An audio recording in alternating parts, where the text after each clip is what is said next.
बड़ा सोचो, जल्दी सोचो और आगे की सोचो, क्योंकि विचारों पर किसी का भी एकाधिकार नहीं होता। ऐसा कहना था हमारे भारत के महानतम उद्योगपतियों में से एक धीरू भाई अंबानी का। जी हाँ दोस्तों, आज मैं एक ऐसे उद्योगपति के बारे में बताने वाला हूँ, ऐसे शख्स के बारे में जिसने सिर्फ 300 रुपए से 3,000 नहीं, 30,000 नहीं, 3 लाख नहीं, 3 करोड़ भी नहीं, पूरा का पूरा 60,000 करोड़ से भी अधिक का कारोबार खड़ा किया दोस्तों। जी हाँ, बिल्कुल सही सुना आपने। और ये सिर्फ और सिर्फ अपनी समझदारी, मेहनत और लगन की बदौलत। तो आइए जानते हैं इंडियन इंडस्ट्रियलिस्ट धीरू भाई अंबानी के बारे में, जिन्होंने इतना बड़ा कारोबार खड़ा किया। वीडियो बहुत ही इंटरेस्टिंग होने वाली है, हमारे साथ बने रहिए, अंत तक बने रहिएगा। और मैं यकीन मानता हूं और आप भी यकीन मानिए कि धीरू भाई अंबानी की कहानी एक ऐसी प्रेरणादायक कहानी है, इनकी ज़िंदगी की कहानी एक ऐसी प्रेरणादायक और सफलता भरी कहानी है कि इसे हमें, आपको और सबको, जो भी ये कहानी सुन रहे हैं या सुनने वाले हैं, उनको कुछ न कुछ ज़रूर सीखने को मिलेगा और हर बार कुछ न कुछ नया सीखने को मिलेगा। तो बिना देर किए आइए चलते हैं हमारे महानतम उद्योगपतियों में से एक धीरू भाई अंबानी के लाइफ की स्टोरी की ओर, कैसे उन्होंने सफलता प्राप्त किया।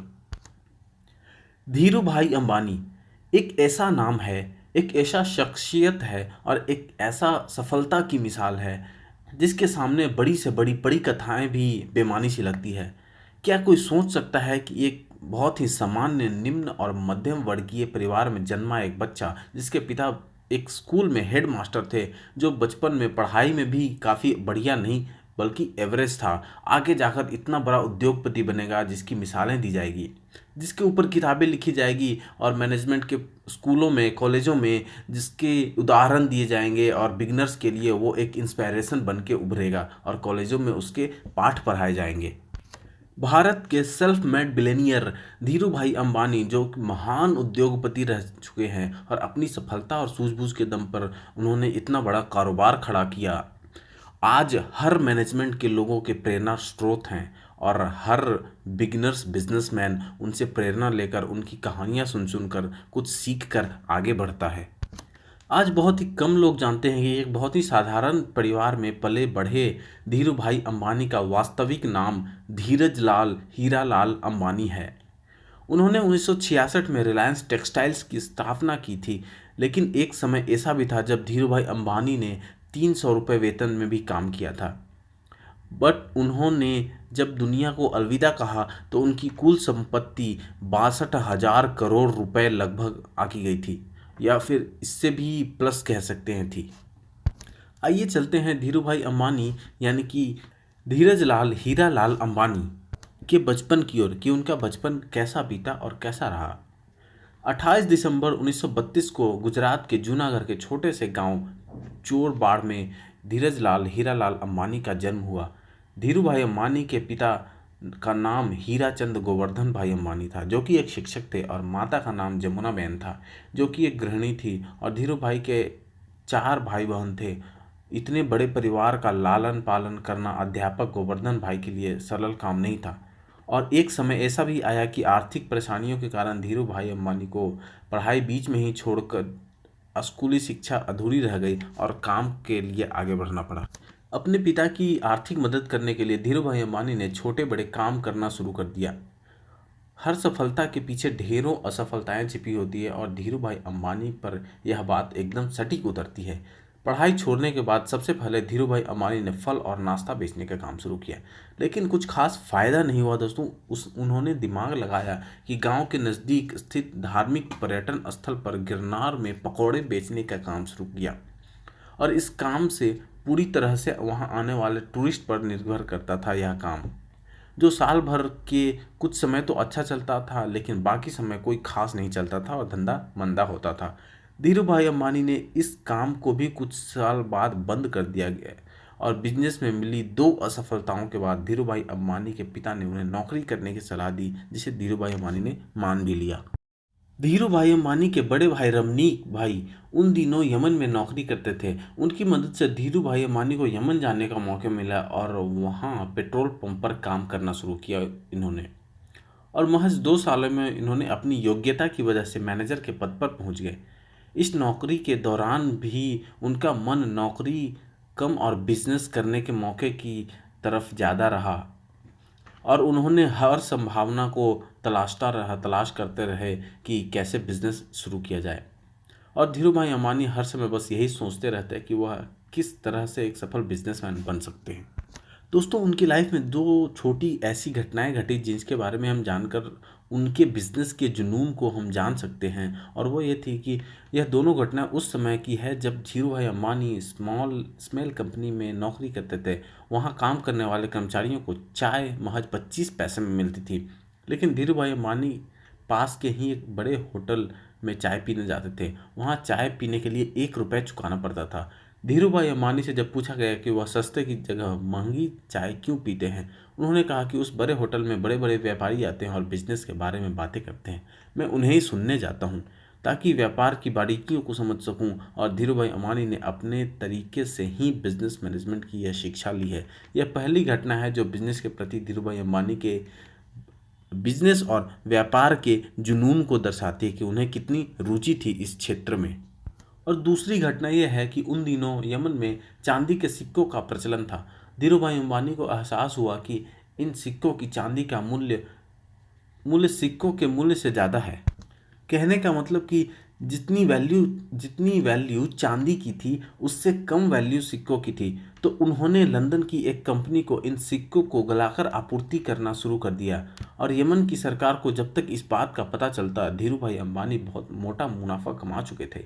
यह दोनों घटनाएं इशारा करती है कि धीरू भाई अंबानी के पास एक सफल बिजनेसमैन बनने के सारे गुण मौजूद थे और वो कितने इच्छुक भी थे। इन सब कामों में धीरू भाई अंबानी का अच्छा खासा समय बीत रहा था यमन में। तभी वहाँ आज़ादी की लड़ाई शुरू हो गई और ढेरों भारतीयों को यमन छोड़कर वापस आना पड़ा। और इस परेशानी के आलम में धीरू भाई अंबानी को भी यमन छोड़ना पड़ा और धीरू भाई अंबानी भी सबके साथ भारत वापस लौट आए। भारत लौटने के बाद धीरू भाई अंबानी ने कोई नौकरी नहीं पकड़ी और बजाय नौकरी के उन्होंने बिजनेस करने की ठानी और उन्होंने इसे एक बिजनेस करने के लिए मौके की तरह लिया। बिजनेस करने का सोचा और धीरू भाई अंबानी बाजार के बारे में बखूबी जानने लगे थे। उन्हें अब समझ में आने लगा था कि भारत में पॉलिस्टर की मांग सबसे ज़्यादा है विदेशों में भारतीय मसालों की, जिसके बाद बिजनेस का आइडिया उन्हें यहीं से आया। लेकिन बिजनेस शुरू करने के लिए धीरू भाई अंबानी को पैसों की ज़रूरत थी। धीरू भाई अंबानी के पास निवेश करने के लिए बड़ी रकम नहीं थी, इसलिए उन्होंने अपने मामा त्रियंबक लाल दमनीक के साथ मसालों और शक्कर के व्यापार की शुरुआत की और यहीं से रिलायंस कमर्शियल कॉरपोरेशन की नींव पड़ी, जिसने भारत के मसाले विदेशों में और विदेश का पॉलिस्टर भारत में बेचने की शुरुआत की। इसके बाद रिलायंस के सूत के कारोबार में प्रवेश किया और यहाँ भी सफलता ने धीरू भाई अंबानी के कदम चूमे और जल्द ही वे बॉम्बे सूत व्यापारी संघ के कार्यकर्ता बन गए। यह बिजनेस बहुत ही जोखिमों से भरा था और उनके मामा को यह जोखिम पसंद नहीं थे, इसलिए जल्द ही दोनों ने रास्ते अलग अलग कर लिए और इससे रिलायंस कंपनी पर कोई फर्क नहीं पड़ा। धीरू भाई अंबानी को धीरे धीरे कपड़ों के व्यापार की अच्छी खासी समझ होने लगी थी और उसके बाद धीरू भाई अंबानी ने 1966 में अहमदाबाद के नरोडा में एक कपड़ा मिल की स्थापना की, जहां पर कपड़ा बनाने में पॉलिस्टर के धागों का इस्तेमाल किया जाता था। धीरू भाई अंबानी ने इन कपड़ों के व्यापार के ब्रांड का नाम विमल ब्रांड रखा। दरअसल विमल धीरू भाई अंबानी के बड़े भाई रमनीक भाई के छोटे बेटे का नाम था। उन्हीं के नाम पर कपड़ों के व्यापार का नाम पड़ा। इसके बाद इस ब्रांड को पूरे भारत में प्रचार और प्रसार किया गया। धीरे धीरे विमल ब्रांड के कपड़े भारत के शहर में छोटे छोटे गांव तक मशहूर हो गए और फिर क्या था, उसके बाद धीरू भाई अंबानी ने कभी पीछे मुड़कर नहीं देखा और सफलता की सीढ़ियों को आगे की ओर चढ़ते चले गए। अब रिलायंस इंडस्ट्री और व्यापार अच्छा खासा चल रहा था। इसी बीच धीरू भाई अंबानी की शादी कोकिला बेन से हुई, जिनसे उन्हें 2 बेटे मुकेश और अनिल तथा 2 बेटियां दीप्ति और नैना हुई। अब धीरू भाई अंबानी ने अपने बिजनेस को और आगे बढ़ाने के लिए सोचा और कुछ प्लान करके उन्होंने रिलायंस इंडस्ट्री का विस्तार अलग अलग क्षेत्रों में करना शुरू किया, जिनमें से मुख्य रूप से पेट्रोलियम, दूरसंचार, ऊर्जा, बिजली, फुटकर कपड़ा, टेक्सटाइल्स आदि शामिल हैं। इसके बाद उन्होंने रिलायंस इंडस्ट्री भारत की सबसे बड़ी कंपनी बन गई। दोस्तों, इसमें कोई शक नहीं कि धीरू भाई अंबानी ने इस मुकाम पर पहुंचने के लिए बहुत ही कड़ी मेहनत की, लेकिन इसी बीच उन्हें कई सारी आलोचनाओं का भी सामना करना पड़ा। धीरूभाई अंबानी पर सरकार की नीतियों को बदलने के भी आरोप लगे। यहां तक कि यह भी कहा गया कि धीरूभाई अंबानी ने अपने कॉम्पिटिटर को भी सरकारी नीतियों के सहारे मात दी। लेकिन लोग क्या कहते हैं, धीरूभाई अंबानी ने इस बात से कोई फर्क नहीं पड़ा और वे लगातार सफलता की सीढ़ियां चढ़ते गए, वो आगे की ओर बढ़ते चले गए। साल 2000 के दौरान अंबानी देश के सबसे रईस व्यक्ति बनकर भी उभरे थे। एक छोटे से कमरे से करोड़ों की रिलायंस कंपनी खड़ा कर देने वाले धीरूभाई अंबानी ने 6 जुलाई 2002 को दुनिया को अलविदा कह दिया। मीडिया रिपोर्ट्स के अनुसार जब उनकी मौत हुई तब एक रिलायंस इंडस्ट्रीज के वर्थ 75,000 करोड़ बन चुका था। धीरूभाई अपने स्वभाव और नम्रता की वजह से आज भी कई लोगों के दिलों में जिंदा हैं। उनका कहना था, जो सपने देखने की हिम्मत करते हैं वह पूरी दुनिया को जीत सकते हैं।